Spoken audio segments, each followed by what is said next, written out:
강의를 해주실 선생님을 모시고 싶은데요. 김은교 교수님이십니다. 문학평론가이자 연구자이시죠. 그리고 본인이 시인이시기도 해요.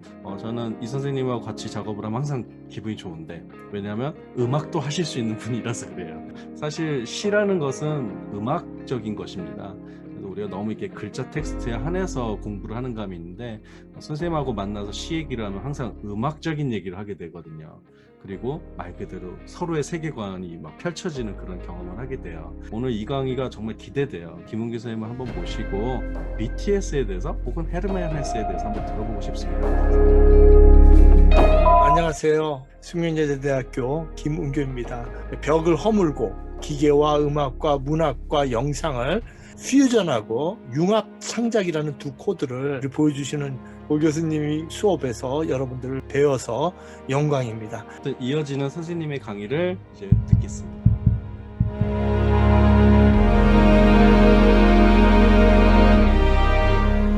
아몬드, 데미안 그리고 BTS 이 세 가지를 하려고 합니다. 아몬드에서 데미안이 나오거든요. 그래서 아몬드를 얘기 안 할 수가 없어요.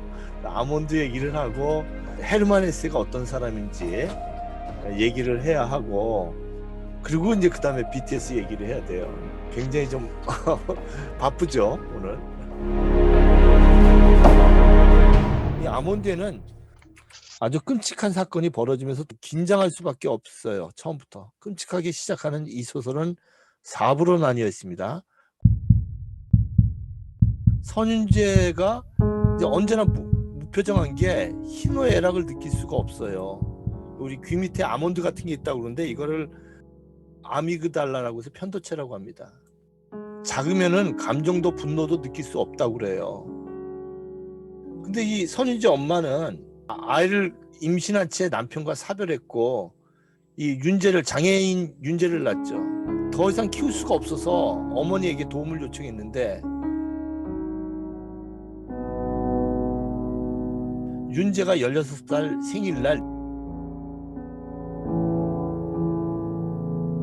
얘 생일날 냉면 먹고 있다가 눈이 와가지고 아 눈 예쁘다 그러고 나갔는데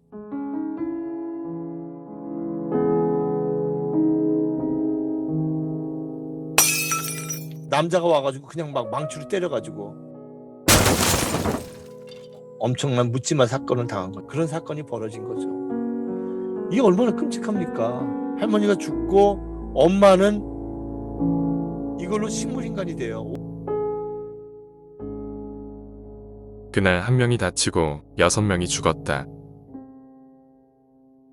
먼저 엄마와 할멈, 다음으로는 남자를 말리러 온 대학생, 그 후에는 구세군 행진의 선두에 섰던 50대 아저씨들과 경찰 1명이었다. 그리고 끝으로는 그 남자 자신이었다. 그는 정신없는 칼부림의 마지막 대상으로 스스로를 선택했다. 자신의 가슴 깊이 칼을 찔러놓은 남자는 다른 희생자들과 마찬가지로 구급차가 도착하기 전 숨이 끊어졌다. 나는 모든 일이 눈앞에서 벌어지는 것을 바라보고만 있었다.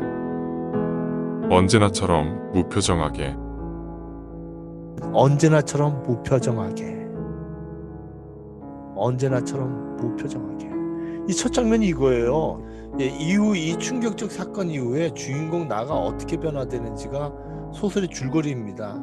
2부에서는 윤재를 아껴주는 신 박사가 나옵니다. 신 박사는 이제 심재명 제과점의 사장인데 원래는 심장내과 의사였어요.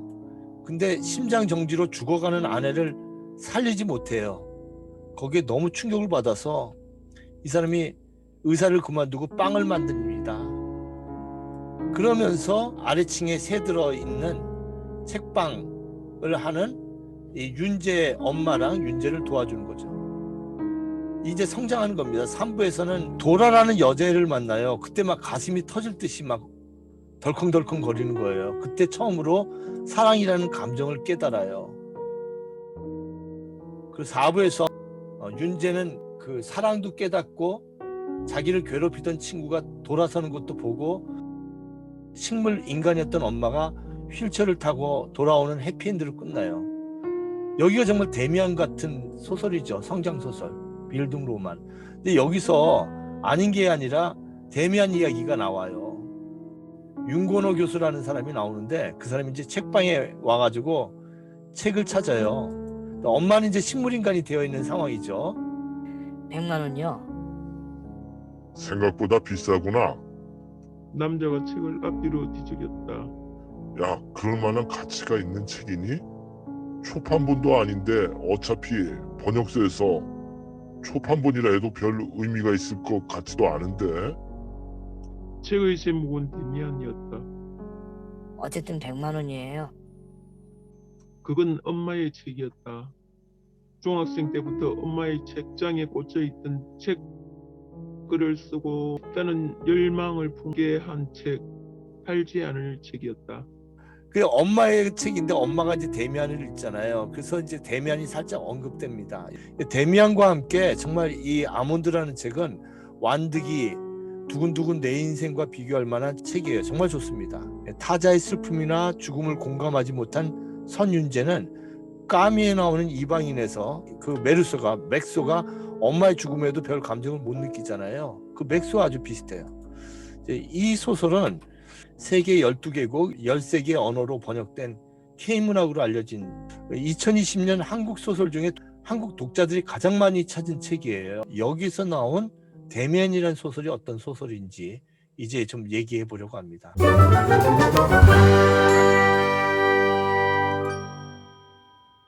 헤르만 헤세, 정말 평생 구도자로 살았던 사람이죠.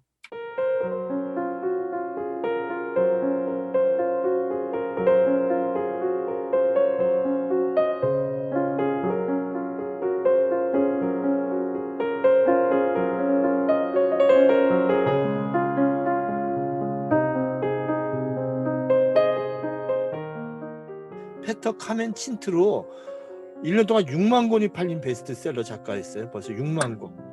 페터 카멘친트. 이거 사람들이 잘 안 읽어요. 요거부터 꼭 읽으시기 바랍니다. 근데 이 사람이 정원사로도 일하고 그다음에 그림을 그렸어요. 우울증을 평생 앓았거든요. 우울증의 근원이 여러 가지가 있는데 국가로부터 거의 추방되다시피 해서 도망 나와요. 나치에 반대하고 1차 세계대전에 참여하는데 전쟁에 반대하는 글을 계속 써요. 수레바퀴 아래서 책 제목이 뭐예요? 니체죠. 니체 사상. 수레바퀴 얘기를 쓰잖아요. Das Kind ist unschuld. 아이는 원죄의식에 갇혀있지 않는다. 위버맨시. 위버맨시는 초인의 지경에 있는 사람은 원죄의식에 갇혀있지 않고 뭐라고 하냐면요. 슈피엘. 언제나 노는 걸 즐거워하고 그 다음에 뭐라 그러냐면 혼자서 돌아가는 바퀴여야 된다. 그러니까 아이를 바퀴 밑에 두면 안 되고요. 아이는 혼자서 막 돌아가야 돼요. 지가 좋아서. 빨리 찾아야 돼요. 아이가 뭘 좋아하는지. 뭐 돈을 적게 벌더라도 혼자서 돌아가는 휠, 바퀴면 행복해요. 스스로 돌아가는 행복이. 근데 이 수레바퀴 아래서는 비극의 이야기죠. 헤르만 헤세가 그랬거든요. 자기가 하고 싶은 거 안 하고 부모가 신학교육을 시키죠. 이 소설의 배경이 된 마을브런 신학교.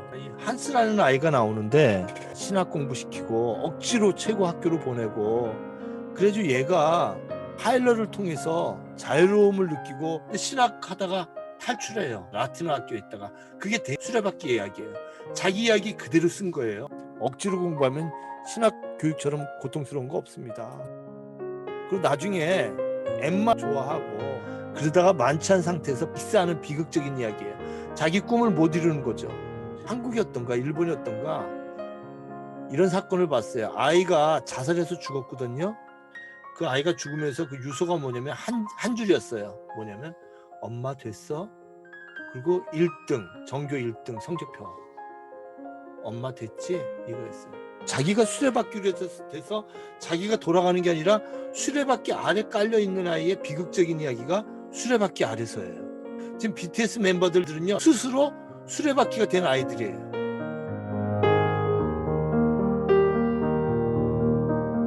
그 다음에 데미안, 시타르타, 그 다음에 유리알 유희를 꼭 읽어보셔야 됩니다. 31년부터 43년까지 거의 한 12년간에 걸쳐서 마지막에 쓴 작품이에요. 2차 세계대전 때 쓴 판타지 소설이에요. 이게 마지막 작품이잖아요. 괴테의 파우스트처럼 헤르만 헤세가 자기의 인생 모든 걸 집어넣은 거예요. 이게 노벨상 받았잖아요. 유리알 유희. 어려워요. 굉장히 어려워요. 읽고 나면 뭐가 뻥 뚫립니다. 아, 노벨상이 이 정도구나. 이게 느껴지는 소설이에요. 유리알 유희. 혼자선 무슨 말인지 하나도 몰라요.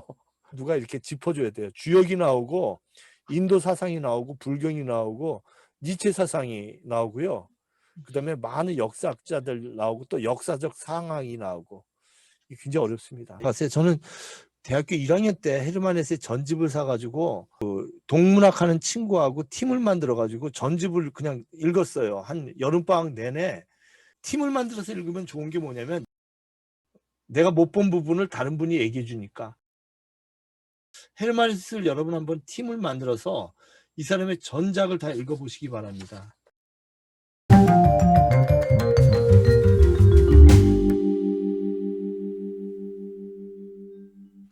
이분이 1차 세계대전에 참전을 하는데 1차 세계대전에도 전투병으로는 참여하지 못했지만 부적격 판정을 받는 대신에 포로를 관리하는 직책이 있었어요.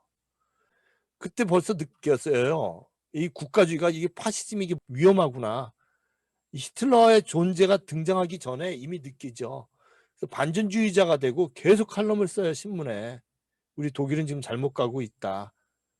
그리고 이제 극우에게서 살해의 위협을 느끼면서 스위스로 완전히 옮기죠. 망명 작가가 됩니다.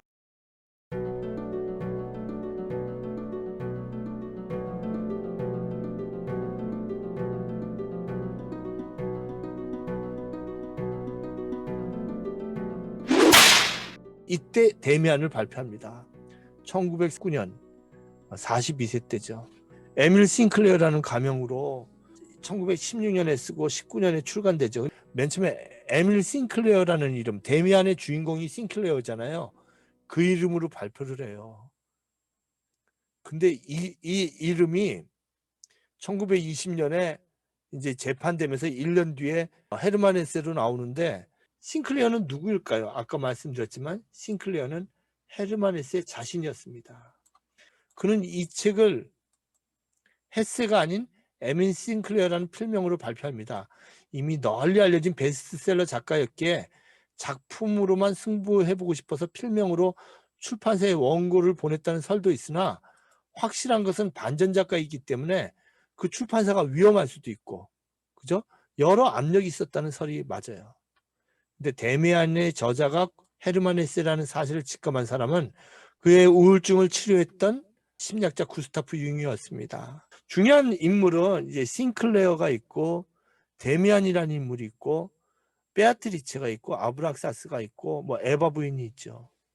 싱클레어라는 애가 아주 부잣집 금수저예요. 그 크로모라고 알코올 중독자 아들이 있어요. 푸주간집 아들. 크로모가 애들을 갖다 막 권력으로 휘두르는 아이예요. 키도 크고. 싱클레어가 잘 보이고 내가 나약한 아이가 아니라는 걸 얘기하려고 거짓말을 해요. 나도 나쁜 일 할 수 있어. 뭘 했는데 너가? 나 여기 과수원 있지? 거기서 그 비싼 사과 못 줄 정도로 내가 훔쳤어. 나무에서 따가지고 그 사과들 훔쳐가지고 팔았다고. 그 사과 액수가 제가 요즘 돈으로 계산하니까 한 7만 원에서 10만 원 정도 되는 것 같아요. 우리도 사과 배 하나에 막 10,000원 그런 거 있잖아요. 그런 특별한 사과예요. 크로모한테 이렇게 과시라는 거야. 나 도둑질도 할 수 있어. 거기까지는 좋았어요. 크로모가 이제 얘기하는 거예요. 너 그래? 너 대단하구나.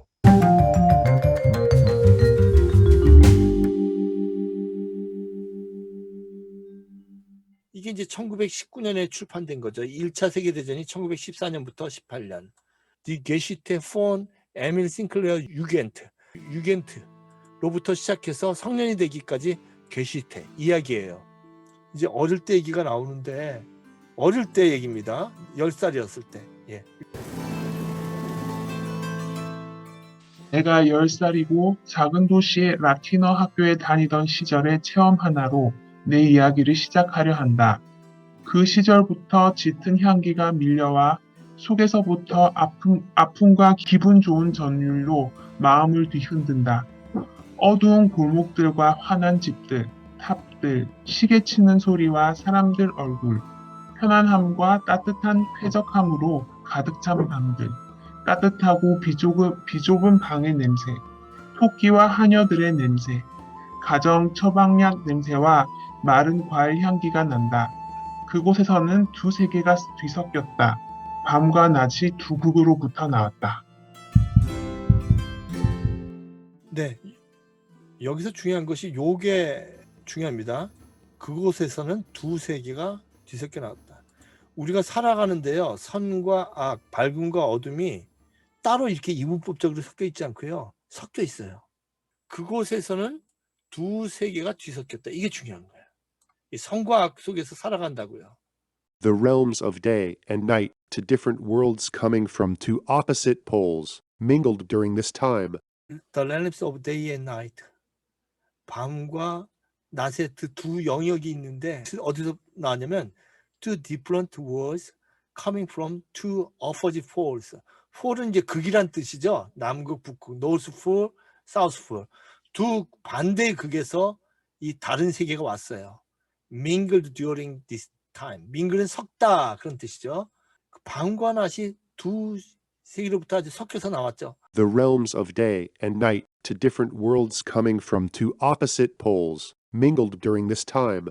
프란츠 크로모도 싱클레어 속에 있고, 그래서 이 어두운 세계가 있었는데 아까 얘기했던 것처럼 프란츠 크로모가 싱클레어가 거짓말했다는 약점을 잡아서 점점 협박하는 얘기가 데미안이에요. 이 데미안의 첫 부분에서는 고귀함과 천박함, 문명과 야만, 부자와 빈자, 뭐 깨끗함과 더러움 이런 것들이 이양대립되거든요. 한 세계는 아버지의 집이었다. 그 세계는 협소해서 사실 그 안에는 내 부모님밖에 없었다. 그 세계는 나도 대부분 잘 알고 있었다. 그 세계의 이름은 어머니와 아버지였다. 그 세계의 이름은 사랑과 엄격함, 모험과 학교였다. 그 세계에 속하는 것은 온화한 광채, 맑음과 깨끗함이었다. 그것에는 부드럽고 다정한 이야기들, 깨끗이 닦은 손, 청결한 옷, 좋은 습관이 깃들여져 있었다. 그곳에서는 아침에 찬송가가 불려졌다. 그곳에는 성탄절 잔치가 있었다. 곧바로 미래로 이어지는 고든 성과 길이 그 세계 속에 있었다. 의무와 책임, 양심의 가책과 고해, 용서와 선한 원칙들, 사랑과 존경, 성경 말씀과 지혜가 있었다. 인생이 맑고 깨끗하고 아름답고 정돈되어 있으려면 그 세계를 향해 있어야만 했다. 그렇죠. 여기까지가 이제 밝음의 세계예요. 그죠? 아주 밝은 방에서 이제 있어요. 한 소년이 어둠과 흰색으로 대비되는 화면에서 침대에서 악몽을 꿉니다. 대면에서 싱클레어가 프란츠 크로모로 악몽에 괴로워하죠. 또 다른 세계는 숲의 악마의 세계예요. 악마의 세계가 이제 영상에 막 섞여서 나오거든요. 그 영상하고 노래를 잘 여러분들이 구분해서 보셔야 됩니다. 자, 그러면 악마의 세계는 어떤 건지. 반면 또 하나의 세계가 이미 우리 집 한가운데서 시작되고 있었는데 그것은 완전히 다른 세상이었다. 냄새도 달랐고 말도 달랐고 약속하고 요구하는 것도 달랐다. 그 두 번째 세계 속에는 하녀들과 직동들이 있고 유럽 이야기들과 스캔들이 있었다. 무시무시하고 유혹하는 무섭고 수수께끼 같은 물건들, 도살장과 감옥, 술 취한 사람들과 악쓰는 여자들, 새끼 낳는 암소와 쓰러진 말들, 강도의 침입, 거칠고도 잔인한 그 모든 일들이 사방에 바로 옆 골목, 바로 옆집에서 있었고 경찰 끈앞풀들과 불량자들이 돌아다니고 있었다. 주정뱅이들은 아내를 패고 저녁 되면 젊은 여자들이 무리가 뒤엉켜 공장에서 꾸역꾸역 나왔다. 늙은 여자들은 누구에게 요술을 걸거나 병이 나도록 할 수 있었다. 숲에는 도둑대가 살고 있었다. 숲에는 도둑대가 살고 있었다. 예, 이제 숲이 나옵니다. 영상에. 그것도 기억하시고요.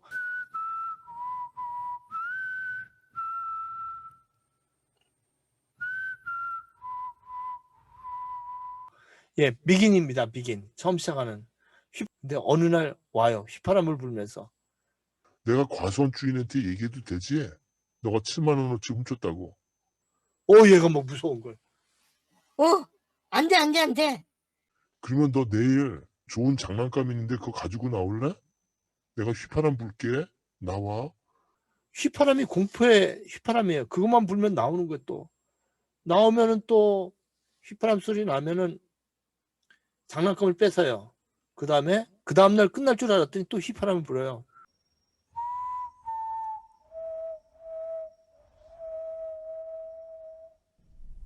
우리 인생이 휘파람이 불어오면요, 유혹이다가 이제 성인이 된다는 얘기예요. 나중에는 이 악도 우리에게 성장의 계기가 되는 거예요. 악을 경험해야 돼요. 네, 악을 경험하면서 성장하는 거죠. 악도 우리에게 도움이 됩니다. 경험해 보면서 그 자기의 성장을 이뤄 나가죠. 그 악에게 계기가 되는 휘파람 소리. 그는 휘파람을 불었다. 전에도 자주 듣던 소리였다. 지금이라도 문득 크로머의 휘바람 소리가 다시 들린다면 나는 소스라치게 놀랄 것이다. 그 후로 나는 그 소리를 자주 들었고 지금도 여전히 그 소리가 들리는 것만 같다. 그 어떤 장소나 놀이, 그 어떤 일이나 생각이라도 그 휘파람 소리가 뚫고 들어오지 못하는 것은 없었고 그 소리는 그때부터 나를 종속시켜 내 운명이 되고 말았다. 그 다음 나가니까 얘기가 달라졌어. 크로모가. 이번엔 너희 엄마 아빠한테 얘기해도 되니? 엄마는 교회에서 아주 신실한 분이라며 너가 7만 원가량 사과 훔쳤다고 말해도 되니? 안 돼, 안 돼, 안 돼. 내가 돈 가져올게. 그러면 7만 원이나 10만 원이나 그 정도 가져올 수 있니? 나 돈이 없는데. 그럼 만들어 와야지. 엄마 아빠 돈 있는 부잣집 아들이잖아. 그 얘가 또 이제 저금통을 깨고 엄마 서랍에서 돈을 훔쳐가 아버지 돈을 훔쳐가 나옵니다. 다음날 만나요. 이거야, 이 돈이야. 너 돈 어떻게 구했니? 너 없다며. 그러면 얼마나 힘들었는지 몰라. 이거 아버지, 엄마 서랍에서 가져온 거야. 엄마 서랍에서 가져 나왔구나. 그러면 내가 내일 너희 엄마한테 얘기해야 되겠다. 3만 원만 더 가져올래? 내일? 난리가 난 거. 이러는 거예요. 그러니까 뭐 이제 완전히 이제 싱클레어가 뭐 방법이 없는 거예요. 누나까지 데리고 나오라는 거야. 주인공은 비 내리는 날 자신의 자화상을 그립니다. 앞으로 내 일생을 어떻게 그려나갈까 고심하는 시기죠. 이 시기가.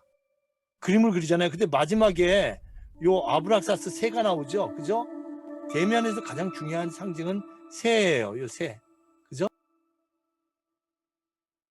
아브락사스 새는 어떤 의미를 가질까요? 새가 알에서 나오려고 싸운다. 알은 곧 세계이다. 태어나려고 하는 자는 하나의 세계를 파괴해야만 한다. 그 새는 신을 향해 날아간다. 그 신의 이름은 아브락사스이다. 이게 대면이에요. 새는 알에서 나오기 위해 투쟁한다. 알은 세계이다. 태어나려는 자는 누구든 하나의 세계를 파괴하지 않으면 안 된다. 새는 신에게로 날아간다. 그 신의 이름은 아프락사스이다. 아프락사스는 헬레니즘 시대에 유행했던 영주주의 종파 중에 하나입니다. 기독교에서는 악마로 여기죠. 근데 이 헤르만에서는요, 이 악마저도 나쁘다고 이렇게 표현하지 않아요. 이거 대면 읽어보면. 그래서 어떤 그 성당에서는 대면을 읽지 못하게 하는 성당도 있어요. 이 뉴 에이지적이라고. 근데 성경 자체가 악과 선이 공유하는 책인데 이게 악도 우리에게 도움이 돼요. 아프락사스는 신적인 것과 악마저도 공존하는 이 세상의 두 가지 세계를 모두 공존하는 최고의 신입니다. 선과 악, 남성과 여성이 공존하는 대면의 꿈에서 나온 어떤 여자와 닮은 형상은 대면에 자주 등장합니다. 주인공 나는 아프락사스가 그려진 초대장을 받습니다. 관객 또한 그 초대장을 받고 이야기에 초대됩니다. 나의 그림자, 내 그림자가 아프락사스로 펼쳐져요. 내가 이렇게 서 있는데 그게 새로 쫙 보이잖아요. 그게 마지막 장면이잖아요. 이게 딱 끝나요. 쇼트 2를 이제 보겠습니다. 쇼트 2를 보면 My parents' house made up one realm. This realm was familiar to me, in almost every way. Mother and father, love and strictness, model behavior, and school. 하나의 세계는 부모님의 집이었다. 나는 이 세계 대부분을 잘 알고 있었다. 이 세계는 어머니와 아버지라고 불렀다. 또한 사랑과 엄격, 모범과 학교라고 불렀다. 네. 라이, 거짓말이라는 세계. 그죠? 그 아버지의 세계, 편안함의 세계에 사는 건 거짓말이에요. 예? 이제 우리는 거짓말의 세계에서 벗어서 악의 세계 속에, 이 세상 속에서 살아가야 됩니다. 지금 영어를 읽은 게 아까 2장 첫 부분이에요. 그죠? 소설 2장. 그래서 소설이 이제 등장하고 이제부터 사과가 등장하는데, 등장할 때 제가 스톱해서 좀 설명을 하겠습니다. 예, 밝음의 세계에 있죠? 예, 밝음의 세계. 늘 웃으면서 생활하지만 이렇게 또 다른 침대가 있죠. 또 다른 자아가 있는 거예요. 나 옆에는 언제나 또 다른 분신이 있어요. 그게 데미안일 수도 있고. 자. 별이 날아 숨겨냈던 날 찾아줘 이 거짓 속에 헤어날 수 없어 내 웃음을 돌려놔줘 순결했던 나를 찾아주고 웃음을 돌려줘. 여기서 나는 탈출할 수가 없어. 그죠? 뭐라고 했죠? 이 거짓 속에 헤어날 수 없어. 웃음을 돌려줘. 이 지옥에서 날 꺼내줘. 고통에서 헤어날 수 없어. 그러니까 아까 그 폭력을 쓰는 크로머에 걔가 괴롭히니까 이 고통에서 내가 벗어날 수가 없다고요. 정말 여기서 탈출해야 되는데 너무 괴롭고, 예. 곧 이제 사과가 나옵니다. 지금 이 사과. 사과는 선악과의 상징이기도 하고 얘를 사과 때문에 거짓말하게 만든 거 아니에요. 대면에서 끝까지 관통하는 이미지 하나가 뭐냐면 사과예요. 선악과를 상징하시면 됩니다. 계속 성사적인 이미지가 나오거든요. 이 목차 보세요. 목차 보시면 다 성경적이죠. 두세 개. 2장은 카인이고 3장은 예수 옆에 매달린 도둑. 6장은 뭐 야곱의 싸움. 그 다음에 5장이 중요하죠. 새는 알에서 나오려고 투쟁한다. 자, 이게 쇼트 2입니다. 이제 쇼트 2에서 넘어가서 자, 미술관 들어가죠. 미술관은 자유와 정보와 모든 것이 펼쳐져 있는 세계입니다. 자, 두 명씩 짝을 이루죠.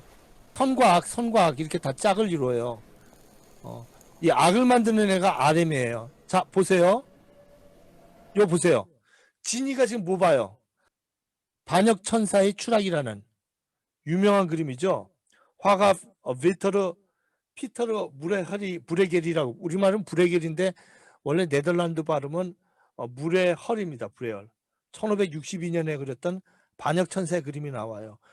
브레겔이 그린 추락하는 천사라는 그림이에요. 근데 여기 보면 천사들이 있죠. 요거는 이제 선한 천사들이에요. 착한 천사들이 막 창으로 찌르고 그래서 반역했던 타락한 천사들을 다 몰아내고 있어요. BTS가 왜 저렇게 세계적이냐? 이거 아까도 얘기했지만 그냥 사랑을 얘기하고 그 정도가 아니에요. 거기에 어마어마한 영상 안에 인문학이 다 들어있어요. 명화와 니체의 철학과 곡마다 다 있어가지고 세계인들이 그걸 공감하는 거예요. 우리는요, 이렇게 때로 갈등이 있다고요. 천사와 악의 갈등이 있다고요. 이 천사들이 지금 악을 몰아내는 그림이에요. 여기서 싱클레어예요. 지니가 처음부터 끝까지. 나머지는 다 악에 물들어있는 친구들입니다. 데미안이라고 기가 큰 이제 데미안이 나타났는데 얘는 아주 전학해서 오자마자 아주 뭐 예언 비슷한 걸 한 거예요. 야, 싱클레어. 내가 예언할게. 내가 제 뒤통수를 쭉 보고 있으면 10번 쭉 10초 동안 보고 있으면 제가 분명히 뒤돌아볼 거다. 뭐 이런 얘기를 하는 애예요, 데미안이. 그래서 진짜로 쭉 째려보면요. 그 앞에 있는 애가 뒤로 돌아봐요. 이게 아주 그 어떤 그 예시를 하는 듯한. 근데 주의해야 됩니다. 이 소설에서 데미안이 진짜 데미안일까요? 많은 그 분석자들은 구스타프 융에 따라서 이걸 썼을 때 구스타프 융의 심리학을 공부했잖아요. 실제 인물이 아니라 데미안 심리 안에 있는 욕망의 사람일 거라고 얘기해요. 만들어낸 사람이라고. 처음부터 끝까지. 데미안은 실제 인물이 아니라 상상 속의 인물이 아닌가 이런 얘기를 합니다. 근데 데미안이 어느 날 딱 보는 거예요. 싱클레어, 너 뭔가 억눌리는 것 같다. 너 누구한테 뭐 일 있는 거 아니냐? 나는 느낌이 오는데. 너 크로모가 너 곁에 좀 자주 가는 것 같아. 크로모가 너한테 뭐라고 했냐? 싱클레어가 아니야, 안 돼. 안 돼. 아니야, 아니야. 그러면 아니야. 그런 얘기 하지 마. 몰라, 몰라. 너 나한테 오지 마. 데미안이 그래? 야, 두려워하지 마. 그리고 며칠 지났는데 크로모가 안 나타나는 거예요. 그 싱클레어가 크로모 부르면 막 크로모가 도망가. 막 도망가. 이게 무슨 일이지? 데미안을 만납니다. 싱클레어가. 데미안, 어떻게 한 거야? 뭔 일을 한 거야? 데미안이 그거 크로모한테 그 데미안이 자기의 완전 스승이에요. 그때부터 싱클레어가. 그래서 죽기까지 데미안과 얘기하면서 성장하는 과정이 이겁니다. 그래서 전쟁에 같이 나가요. 1차 세계대전 때 이제 나이 이제 청소년이 돼서 아마 10대 말 정도에 전쟁에 나갔겠죠. 근데 같이 데미안과 부상을 입습니다. 소설에서는 데미안이 죽는 것처럼 나와요. 야전병원에서 같이 있는데 데미안이 그렇게 옆에서 얘기하죠. 너 자신을 찾아. 그거면 돼. 남에게 의지하지 말고 그거면 돼. 뭐 이걸로 이제 그 데미안이 끝나요. 근데 데미안이라는 이름은요, 다에몬을 줄인 데미안을 데몬을 줄여서 사탄을 줄인 말이라고 이렇게 잘못 아는 사람이 있어요. 그거 아닙니다. 다에몬이라고 수호신이란 뜻이에요. 데미안이란 말이 그리스 신화에서 다에몬. 그래서 이 싱클레어를 다에몬 수호신이 이끌어주는 이야기가 데미안이죠. 악과 선을 어떻게 해야 될까 이런 고민을 하죠. 이 착한 친구들이 점점 악에 빠져요. 지금 나오는 음악 비단조 미사죠. 바흐의 비단조 미사. 내 피땀 이 왜 눈을 가리나요? 여기서 처음부터 끝까지 볼 때 눈을 가리는 건요, 악의 세계에 눈을 가리는 겁니다. 서로들 악을 못 보게 하려고. 요 뒤에 유명한 페르세우스하고 데메테르가 나오죠. 요거 메두사 목을 들고 있는 페르세우스하고 데메테르스. 이거는 성장의 상징이에요. 성장하려면 모든 악과 대적해서 싸우면서 이겨나가야 되고요. 데메테르는 모성의 상징이죠. 어머니의 집. 이 사이에서 한 4분 정도 춤을 춰요. BTS들이. 요거 하나가 페르세우스라고, 여기 메두사의 머리를 든 페르세우스. 악과 싸워야 하는 그 영웅이죠.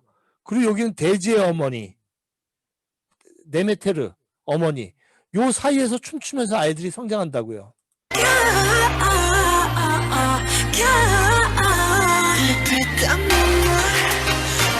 자, 이게 뭘까요? 이카루스의 추락. 그죠? 우린 욕망에 의해서 뭔가 높이 올라가려고 그래요. 계속 나오는 그림이 이거예요. 춤출 때 뒤에 계속 배경으로 나오거든요. 이 그림은 허버트 제임스 드레이퍼가 그린 이카루스를 위한 탄식이란 그림이에요. 이카루스 아시죠? 이 날개를 아버지가 만들어주는데, 아버지가 만들어준 날개가 밀랍, 우리 양초로 만든 거예요. 날개가. 그러니까 아버지가 얘기하죠. 높이 날면 너 추락한다. 높이 날지 말아라. 왜 높이 날면 뭐가 있으니까? 태양이 있잖아요. 근데 이카루스가 점점 날아가죠. 날아가서 녹아서 떨어지죠. 근데 요 그림 잘 기억하시고요. 춤출 때 뒤에 계속 나오거든요. 우린 욕망에 의해서 뭔가 높이 올라가려고 그래요. 근데 올라가다가 실패해가지고 떨어진다고요. 막 올라가다 떨어질 때 추락이라는 게 우리를 성장시켜요. 그러니까 이카루스가 떨어진 것처럼 놀면서 그네를 타지만 우리는 추락도 한다고요. 추락하면서 추락이 성장이기도 해요.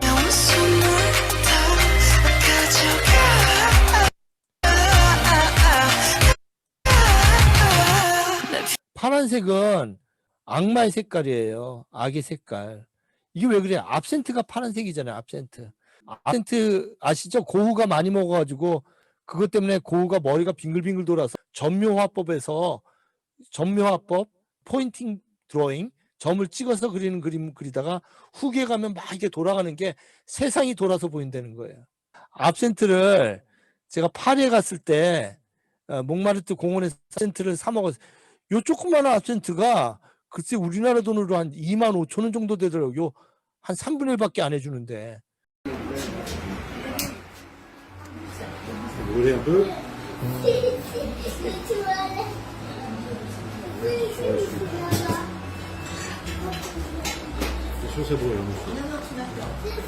아, 이게 absente라고요?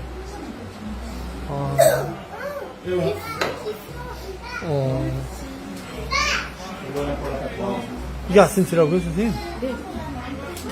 아, 이게 고가 마셨다는 게 absente예요? 신기하게 만들었네요. 이거 마시면 아까 미칠 거라고 아까 얘기한 거죠, 저 사람이? 네.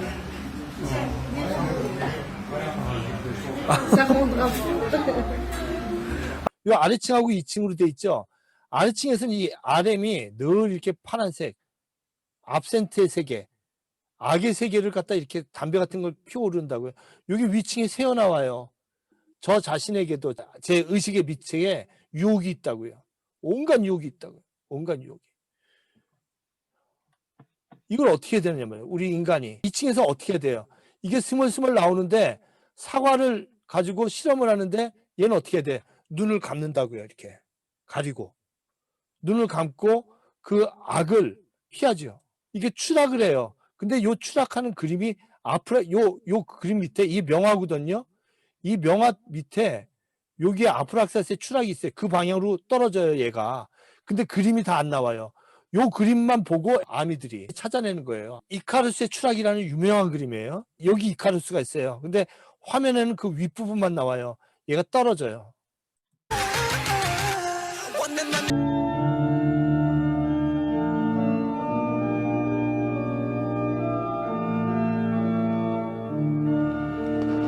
데미안에서 그 엄마가 오르간 연주를 해요. 그리고 데미안은 그 오르간 연주하는 걸 굉장히 좋아합니다. 싱클레어가 좋아해요. 싱클레어가 그 엄마를 좋아하죠.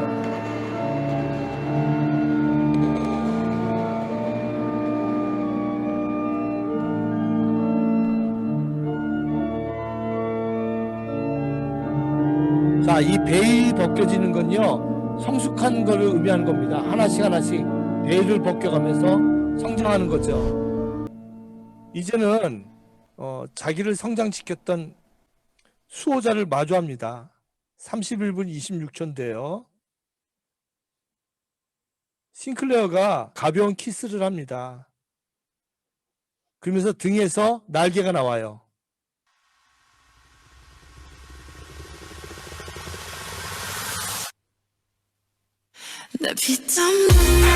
자, 여기입니다.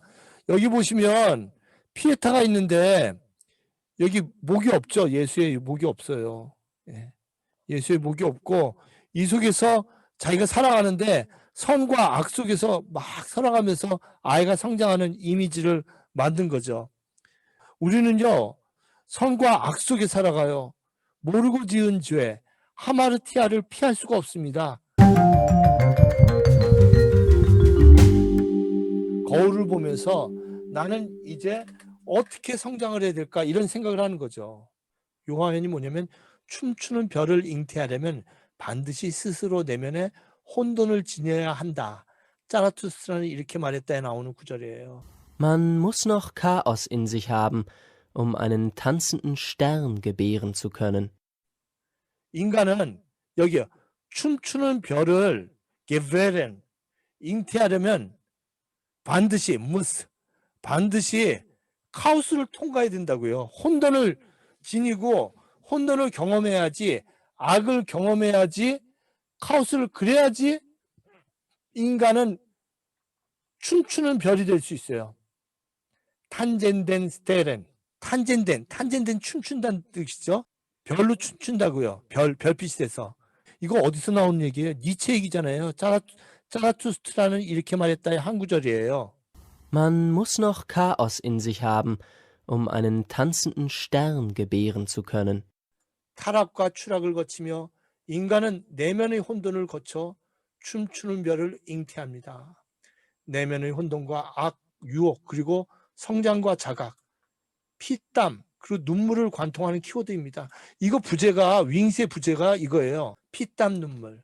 사실 헤르만 헤세의 모든 소설은 깨달음, 곧 각성을 주제로 해요. 헤세의 평생의 주제는 첫 작품 페터 카멘친트부터 수레바퀴 아래서 데미안, 시타르타, 유리알 유해 제목만 들어도 다 뭐예요? 그냥 각성이야, 각성, 깨달음. 인간은 어떻게 깨달아서 어른이 되어가는가. 그것이 헤세의 모든 소설의 주제예요.